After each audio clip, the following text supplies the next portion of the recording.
ஆண்டவருடைய ஆவி என்மேல் உள்ளது, ஏனெனில் அவர் எனக்கு அருள் பொழிவு செய்துள்ளார். ஏழைகளுக்கு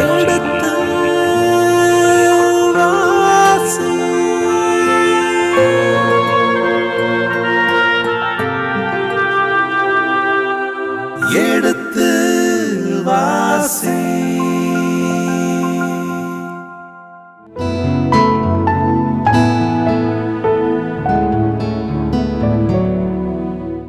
இனிய இதயங்களே, எடுத்து வாசி நிகழ்ச்சியில் சாமுவேல் 2ஆம் புத்தகத்தின் 10ஆம் அதிகாரத்துக்குடான விவிலிய விளக்கங்களுக்கு நாம் செவிமடுக்க இருக்கின்றோம். இதுவரை தாவீது அரசனான பின்பு ஒவ்வொரு அதிகாரத்திலும் தன்னுடைய அரசு அமைப்பு, அரசு அவையை உயர்த்தியது, தன்னை உயர்த்தது, தன் இறக்க குணத்தை உயர்த்தியது, ஆண்டவரிடத்தில் ஜெபித்தது என்று எல்லா வகையிலுமே உயர்ந்து கொண்டே இருக்கின்ற அந்த தாவீது இந்த அதிகாரத்தில் எவ்வளவு உயரப் போகிறார் என்பதை நாம் பார்க்க இருக்கின்றோம். இதன் விளக்கங்களை தந்தையிலிருந்து கேட்டு அறிந்து கொள்ளலாம். வாருங்கள், நிகழ்ச்சிகள் செல்வோம். உங்கள் சார்பாக தந்தை அவர்களுக்கு வணக்கம் சொல்லி நிகழ்ச்சியை தொடங்குவோம். வணக்கம் தந்தை அவர்களே. வணக்கம்.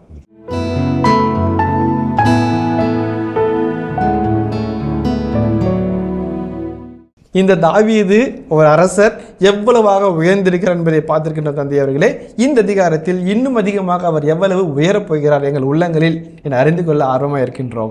நன்றி. அழகான முன்னுரை கொடுத்துருக்கீங்க. தாவீது இறைச்சட்ட வரலாற்று நூலாசுடைய பார்வையில் நமக்கு அப்படி இமாலயமாக அப்படி விஸ்வரூபம் எடுத்து வளர்கிற ஒரு காட்சி நீங்கள் அழகாக சொல்கிறீங்க.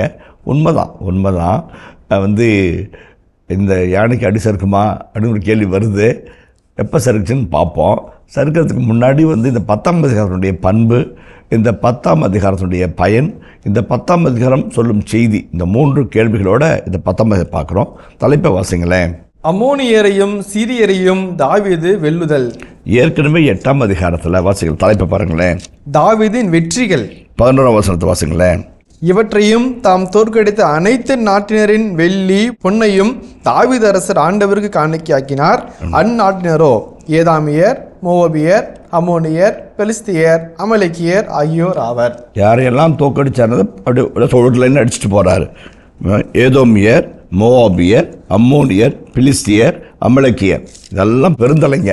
எல்லாத்தையும் தட்டி தூக்கினாருன்னு சொல்லிட்டு சொன்ன ஆசிரியர் இந்த அதிகாரத்தில் அம்மோனியரையும் சீரியரையும் தோற்கடிச்சாருன்னு ஏன் சொல்கிறாரு என்ற ஒரு கேள்வியை நம்ம பார்க்குறோம். முதலாவது. இரண்டாவது 11ஆம் அதிகாரம் முதல் வசனத்தை வாசிங்களேன். அரசர்கள் வழக்கமாக போருக்கு புறப்பட்டு செல்லும் இளவேநீர் காலத்தில் தாவீது யோவாபை தம் பணியாளரோடும் இஸ்ரேலர் அனைவரோடும் அனுப்பினார்.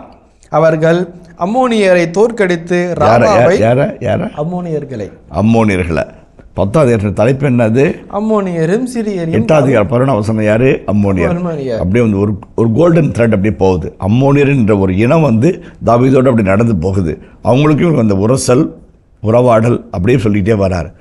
ஆசிரியர் அழகாக 8ஆம் அதிகாரத்துக்கும் 10ஆம் அதிகாரத்துக்கும் 11ஆம் அதிகாரத்துக்கும் அழகான ஒரு முடிச்சு போட்டு தாவீதுடைய பெருமையும் தாவீதுடைய சிறுமையும் காட்டுவார் இல்லைங்களா? அதாவது ரொம்ப அழகான ஒரு அமைப்பு, இலக்கிய அமைப்பு.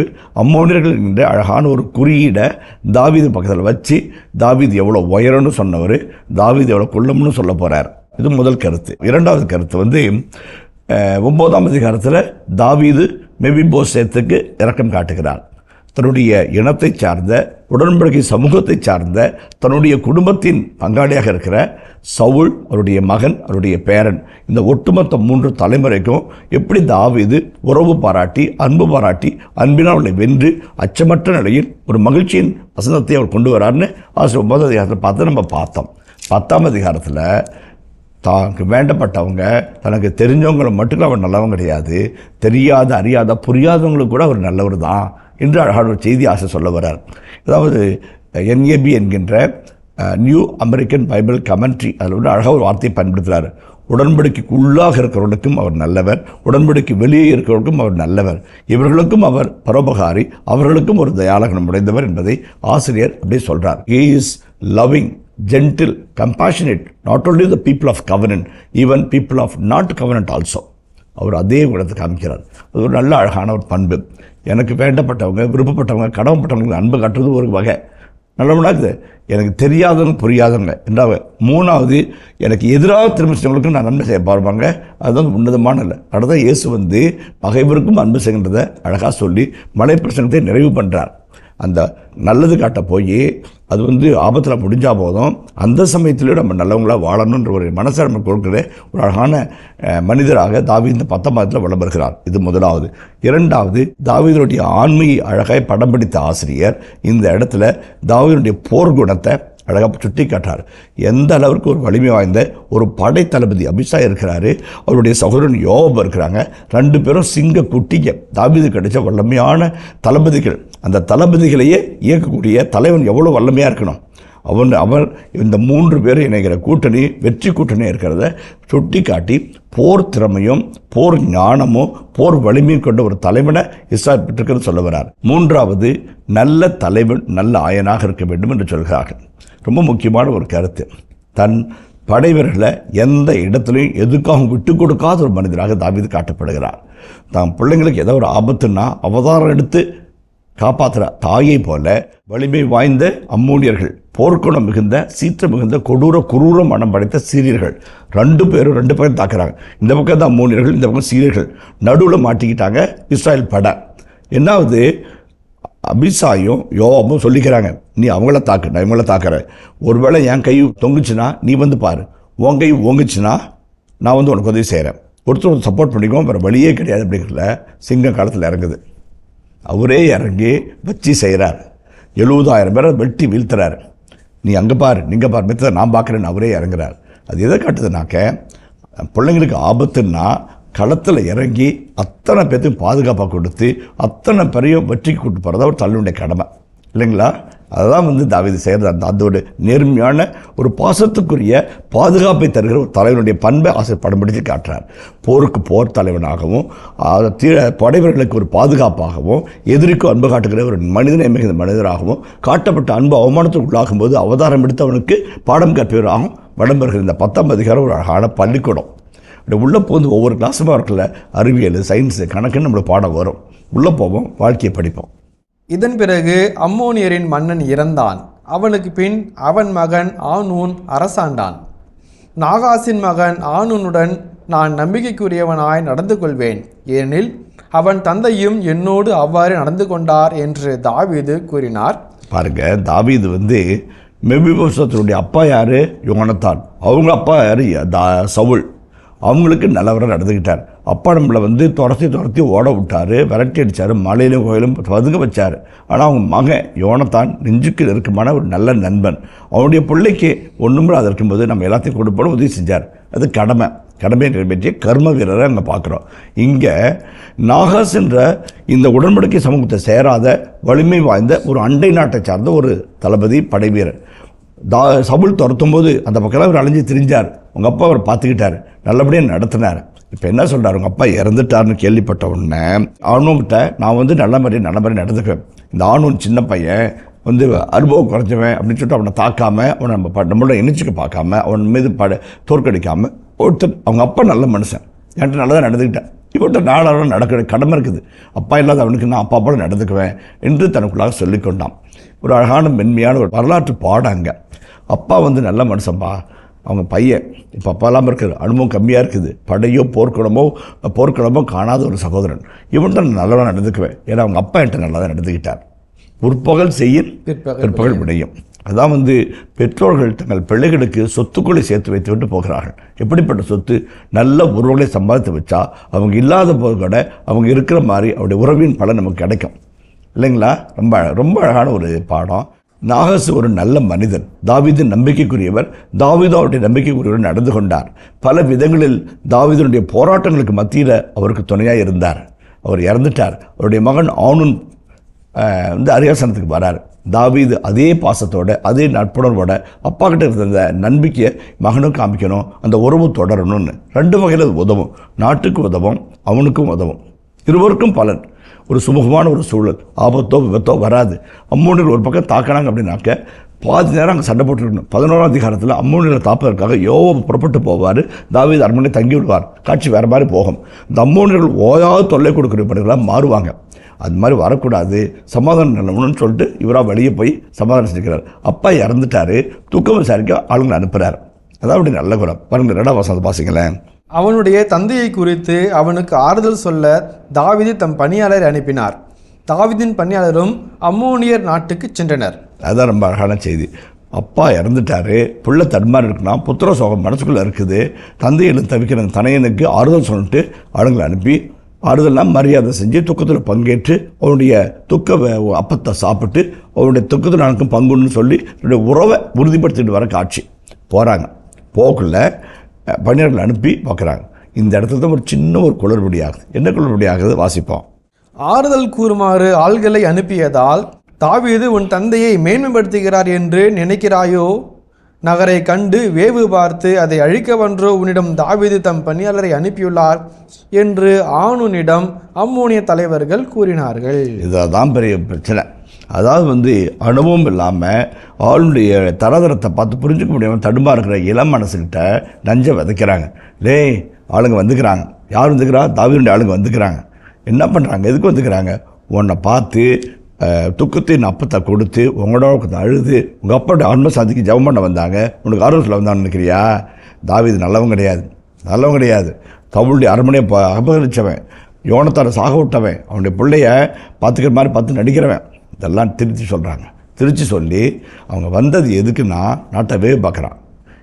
அப்பாவை இழந்து தவிச்சு இருக்கிறான். அடித்தோம்னா நாட்டு நம்ம சொந்தமாகவும் வேவு பார்க்க வந்துக்கிறாங்க, ஜாக்கிரதை அப்படிங்கிறாங்க. இதில் என்ன கொடுமைன்னா, உண்மையான அன்பினுடைய தன்மையை புரிஞ்சிக்காத ஆனோன்னு அதை மெய்யின்னு நம்புறா. அப்படி கேட்பார் பேச்சை கேட்டு தாவீதுடைய நல்ல மனசை புரிஞ்சிக்காம ஆறுதல் அனுப்பினவங்களை வேவு பார்த்தவங்களை நினச்சி உண்மையை உளவாளின்னு நினச்சி அவங்கள அடித்து அவமானப்படுத்துகிறார். என்ன பண்ணுறாரு? பாதி தாடியை மழிச்சுட்டு மீதி தாடியை அனுப்புகிறார். உடம்புல இருக்கிற உடைய அவனை நிர்வாணப்படுத்துறதுக்கு பதிலாக என்ன பண்ணுவாங்க? இடுப்புக்கு வரைக்கும் முற்றில கத்தரிச்சிருவாங்க. உடுத்துற மாதிரியும் இருக்கும், உடுக்காத மாதிரியும் இருக்கும், இல்லைங்களா? அப்போ அவமானத்துடைய உச்சக்கட்டம் அதான் சொல்லுவாங்க, உன் மேலாடை கொடுப்பவனுக்கு உள்ளாடையும் கொடு ஏசாண்டவர் சொல்கிறார். மேலாடை கட்டினாவே நம்ம நிர்வாணி, உள்ளாடை கொடுத்தோம்னா உன் நிராதர மாதிரி அதான் சொல்கிறார். இந்த உள்ளாடையில் தான் அவனை அனுப்புகிற மாதிரி அனுப்புகிறாங்க. ஆம்பளைங்களை வெட்ட வழியில் 19 எல்லாருக்கும் முன்னாடி அவமானம் பண்ணி அனுப்புனா எவ்வளோ பெரிய ஷேம், இல்லைங்களா? நான் ஒரு கிஃப்ட்டு கொடுக்குறேன் அப்படின்னாக்க கிஃப்ட்டை நீங்கள் வாங்கலை. யாரை வாங்குறீங்க? என்ன வாங்குறீங்க? என் அன்பாக வாங்குறீங்க, பாசத்தை வாங்குறீங்க, என்னுடைய பரந்த மனப்பான்மை வாங்குறீங்க. ஒருவேளை நான் கொடுத்த காசை தரலை போட்டு மிதித்து போய் சொல்கிறான்ட்ட இப்படி பண்ணணும்னு நான் என்ன அர்த்தம்? அந்த அவமானம் அவங்களுக்கு இல்லை, நீ தானே இதாண்ட செஞ்சுருப்பேன்னு சொல்லாமல் சொல்கிறோம், இல்லைங்களா? சின்ன பையன் இப்போ தான் அரியணைக்கு போய்க்கிறான், அப்பாவை இழந்துக்கிறான். அப்பா நல்லவராக தாவீது உறவு பாராட்டுறது எல்லாம் பார்க்காம கேட்பார் பேச்சை கேட்டுக்கிட்டு நம்ம அரசனாக இருக்கிறோம், அவன் வேப்பக்க ஆர்டர் அனுப்பிக்கிறான், அதான் ஒன்று பண்ணுவோன்னு சொல்லிட்டு அவமானப்படுத்தி திருப்பி அனுப்புகிறாங்க, இல்லைங்களா? ஒரு சில சமயத்தில் தலைமை பீடத்தில் இருக்கிறவங்களுக்கு நிலவரங்கள் தெரியாமல் இருக்கலாம். நிறைய சமயத்தில் நிலவரங்கள் எப்படி தெரியும்னாக்க உற்று கவனிப்பார்கள், செவி கொடுத்து கேட்பார்கள், தீர விசாரிப்பார்கள். இது 3 நடக்கணும், இல்லைங்களா? அதான் வள்ளுவர் கூட அழகாக சொல்வார், எல்லாம் நடக்கிற எல்லாத்தையும் விட்டு பார்த்துக்கிட்டே இருக்கணும். என்ன, ஏன், எதுக்குன்ற ஒரு கேள்வியோட நிகழ்வுகளை அலசி பார்க்கணும். 2வது கேட்க வேண்டியவரிடம் கேட்டு தீர விசாரிக்க வேண்டும். கேட்கணும் செவி வழியாக. உதாரணத்துக்கு பாருங்களேன், புரட்சித் தலைவர் மாண்புமிகு எம்.ஜி. ராமச்சந்திரன் ஆட்சி காலத்தில் இருந்த பொழுது அவரை பற்றி அவருடைய வழக்குரைஞர்கள் கட்டுரை எழுதியிருந்தார். அவர் 2 அழகான கருத்துக்களை சொல்வார். ஒன்று, அருகிலிருந்து கவனித்ததால் அவருடைய அன்புள்ளத்தின் அறிவேன் என்று சொல்லி அவருடைய வழக்கறிஞர் எழுதுகிறார். அதில் சொல்கிறாரு, எம்.ஜி. ராமச்சந்திரன் நிறைய உழைப்பாளி, நிறைய காரியங்களுக்கு தான் நேரத்தை செலவிடுவார், நிறைய காரியங்கள் இருக்கும். அதனால் நாட்டு நடக்க எப்படி இருக்குன்றத IAS IPS நல்ல தரமான அதிகளை பொறுக்கி தன் பக்கத்தில் வச்சுக்குவார். நல்ல செய்திகளை, மேன்மையான செய்திகளை, நன்மையான திட்டங்களை, நிறைவான திட்டங்களை அவங்க சொல்கிற மாதிரி நல்ல அதிகளை வச்சுக்குவார். அதிகளை வச்சுக்கிட்டு அவங்ககிட்ட நிறைய செய்திகளை வாங்கிக்கிட்டே இருப்பார். இதுவா இப்படின்னு கேட்டுக்கிட்டே இருப்பார். ஏன் அப்படி ஏன்னு கேட்பார்.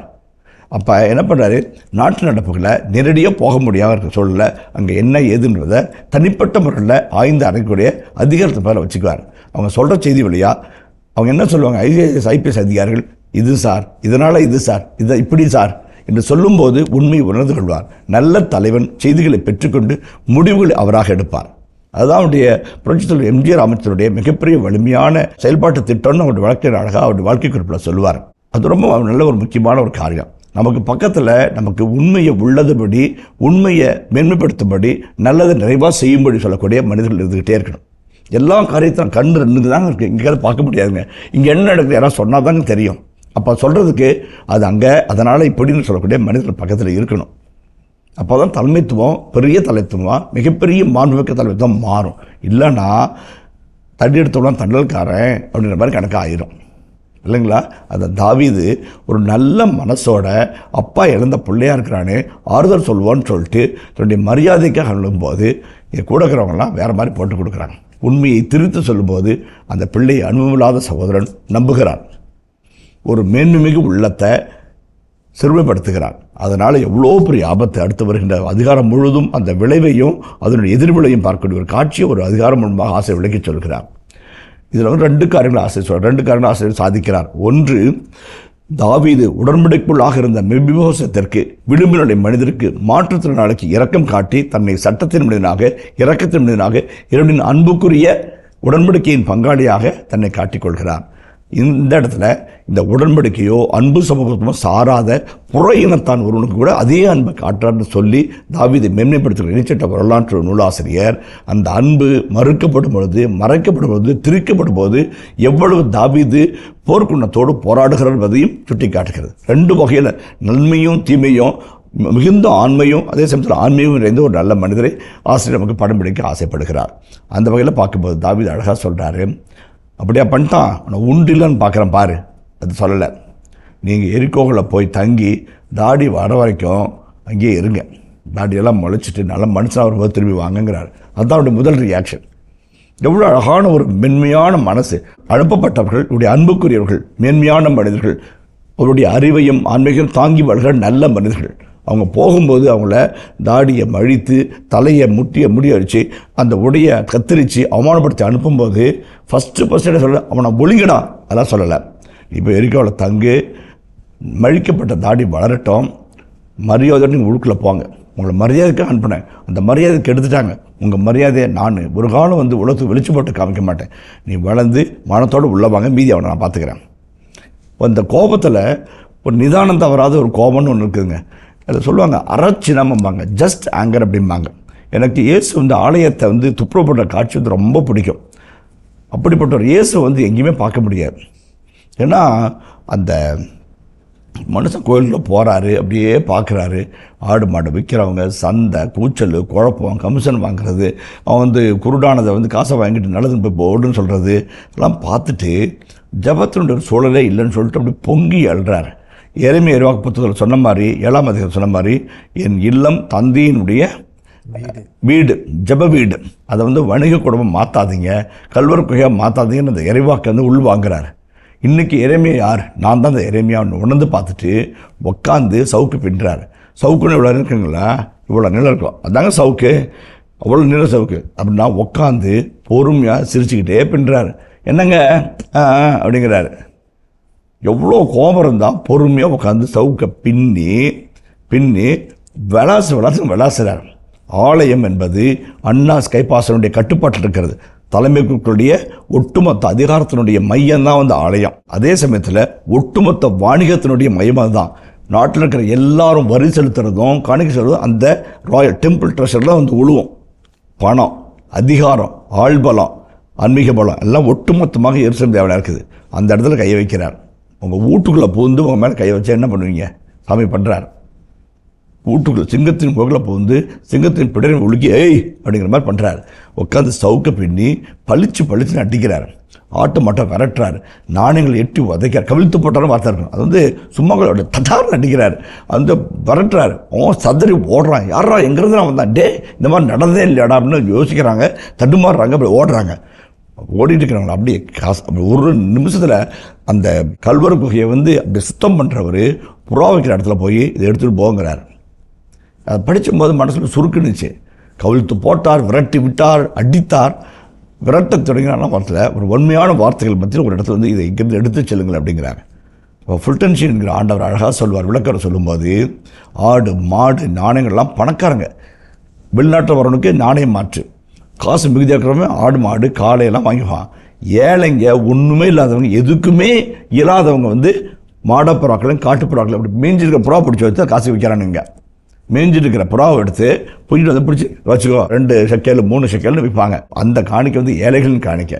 ஏன் மாதாவும் சூசியப்புறம் ஆடையும் ஒரு செம்மறியும் வாங்குறது காசு இல்லாமல் 2 புறாக்களை கொடுத்து இயேசுக்கு கடமை நடத்துகிறாங்க. அந்த காணிக்கையை பார்த்துட்டு அம்மா காசு இல்லாமல் கஷ்டப்படுற ஜீவன், எங்கள் அம்மாவே எனக்கு வந்து மாடப்புறாவையும் கொடுத்தாங்க, ஏழைகளுடைய காணிக்கை எடுத்துகிட்டு போப்பாங்கிறார். அவ்வளோ கோவத்துக்கு பதிலையும் ஒரு கரிசனுக்கு பாருங்கள். ஒரு அறச்சினம்ன்றது தான் ஏழைகளுக்கும் அனங்களுக்கும் வருகின்ற ஒரு ஆபத்தை அப்படி தவிர்த்து விட்டு போகக்கூடிய ஒரு அழகான ஒரு காட்சியை பார்க்கல. அந்த இயேசு வந்து அவ்வளோ ஜென்டில்மேனாக பார்க்குறோம். அவ்வளோ ஜென்டில்மேன், நிதானம் தவறாத கோபம் இல்லைங்களா? ரொம்ப அழகான கோபம். தாவீது வந்து ரொம்ப அழகாக கோபப்படுறார். அதே ஒரு நேர்த்தியான கோபம். அவனை உண்டில்லன்னு பார்க்குறேன், ஊடு பூந்து தூக்குறேன் அப்படிலாம் சொல்லலை. நீ போய் எரிக்கோவில் தங்கிக்கோ, ஊருக்கு வெளியே இருக்குது, எருசலேமுக்கு 20 கிலோமீட்டருக்கு வெளியே இருக்குது, பாலைவனத்துக்கு அந்த பக்கம் எரிக்கோ இருக்குது, போய் தங்கிக்கோ. யாருக்கும் தெரியாது, யாரும் உன்னை பற்றி பேச மாட்டாங்க, ஏன்னு கேட்க மாட்டாங்க, என்னாச்சுன்னு கேட்க மாட்டாங்க. அந்த காலத்தில் வாட்ஸ்அப்பா இமெயிலா ஃபீமெயிலா ஒன்றும் இல்லை. போய் அங்கே முடி முளைக்கட்டும், அந்த அவமானம் மாறட்டும், உன் காயம் ஆறட்டும். இந்த மட்டும் இல்லை, இங்கே தான் ஆறணும். அப்படி பண்ணிட்டானுங்களே, ராஜா சொன்ன வச்சுக்கிட்டு போய் இப்படி பண்ணிட்டானுங்களே, சாகிற வரைக்கும் ஆறாவது காயம் ஆறட்டும், பொறு, அப்புறம் வா அப்படின்னு சொல்ல. அவனுக்கு மரியாதை, இழந்து போன மரியாதையும் மாண்பையும் அவனுக்கு மீட்டு கொடுத்து அவனுடைய காயத்துக்கு மருந்துட்டு அவனை ஆற்றுப்படுத்திட்டு அடுத்த கருத்து இறங்க வர்றார். பாருங்க, அழகான ஒரு நேர்த்தியான பண்பு வருங்க. நானும் தான் என்ன பண்ணுறேன், டே அவரும் நான் பேசுகிறேன் பூந்துருப்போம். ஆனால் அவர் நீ போய், அதான் ரொம்ப அழகான காட்சி வாசிங்களேன். எனவே ஆனூன் தாவீதின் பணியாளரை பிடித்து அவர்களுடைய தாடியில் ஒரு பகுதியை சிரைத்து அவர்களுடைய ஆடைகளை இடுப்பு வரையிலும் கத்தரித்து அவர்களை அனுப்பி வைத்தான். இது தாவீதுக்கு அறிவிக்கப்பட அவரும் தம் பணியாளர்களை சந்திக்க ஆள் அனுப்பினார். உங்கள் தாடிகள் வளரும் வரை எரிக்கோவில் தங்கி பிறகு திரும்புங்கள் என்று அரசர் சொல்லி அனுப்பினார். ஏனெனில் அவர்கள் மிகவும் அவமானப்பட்டிருந்தார்கள். வரல, அதான் ரொம்ப அழகான காட்சி. அவமானப்பட்டதை உள்ளத்தில் வாங்கினார். இறக்க குணத்தினுடைய இனிமையான பண்பு கார்டினல் காஸ்பர் சொல்வார், அழகாக சொல்வார். வலி உனக்கு காலில்னா அந்த வழியை நான் இதயத்தில் உணர்ந்தால் அது இறக்கம் இல்லைங்களா? உதாரணம் இந்த வரான், அவன் தொலைவில் வரும்போதே அவனை கண்டு மனம் உருகின என்னங்க, மெழுகுத்திரி மாதிரி உள்ளே அப்படியே அழுதுகிட்டு உருகுது.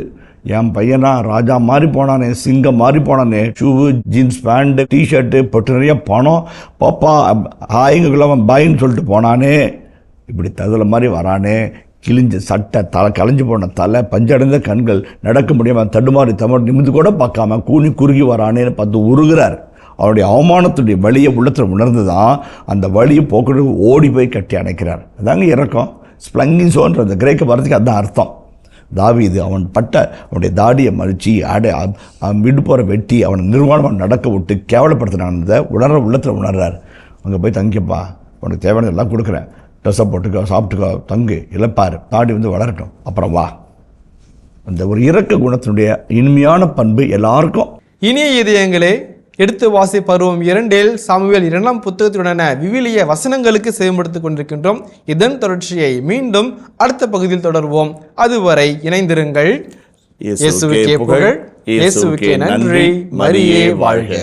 எதையோ பிடிக்க போய் என்னமோ அந்த மாதிரி கணக்கா அவங்க பயந்துட்டானுங்க. பயந்துட்டு என்ன பண்ணுறாங்க, வந்தார்னா உண்டு இல்லைன்னு பார்ப்பார், துவம்சம் பண்ணிடுவார், நம்ம ரெடி ஆயிடுவோன்னு சொல்லிட்டு என்ன பண்ணுறான், பெத்ரோகோபில் இந்த சிரியா சோபாவில் இந்த சிரியர் 20,000 காலாள்பட, மாக்காட்டு அரசோடு 1000 ஆளுங்க, தோபுலேருந்து 12,000 ஆட்களை கூலிக்கு வைக்கிறாங்க. குவான்டிடேட்டிவ் அட்டாக்னாக்க தோபுலேருந்து, ராக்கப்லேருந்து, மாக்காவிலேருந்து, சீரியர்லேருந்து 4 இடத்துல அந்த ஆளுங்களை வச்சு